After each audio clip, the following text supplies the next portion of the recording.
प्रथम सर्व बांधवांना जय मल्हार. आज दीपक भाऊ उपोषणाला बसून तिसरा दिवस झाला आहे. त्याची परिस्थिती खूप नाजूक झाली आहे.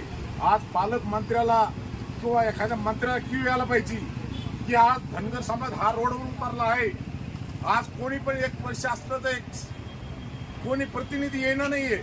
पालकमंत्र्यांचं काम आहे रिपोर्ट घेणं. आजच्या घडीला जिल्ह्याचे पालकमंत्री आहे पंकजाताई, त्याने कमीत कमी इथून जातावेळेस व्हिजिट तरी घ्यायला पाहिजे की आज धनगर समाज एवढा नंबर 2चा संख्येने आहे महाराष्ट्रामध्ये, तरी सुद्धा या शासनाला जाग येईल नाही. अजून शासनाने एका प्रतिनिधी द्यायचा पाठवला पाहिजे.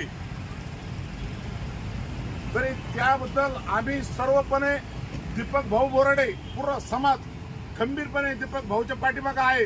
आणि उद्या जर दीपक भाऊला काही झालं तर हे देवेंद्र फडणवीस, अजित दादा आणि शिंदे साहेब हे सर्वजण जिम्मेदार राहतील.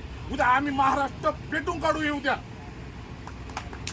त्याबद्दल या शासनाला क्यू यायला पाहिजे होता. वरपर्यंत मी माझे 2 शब्द बोलून जय मल्हार, जय महाराष्ट्र.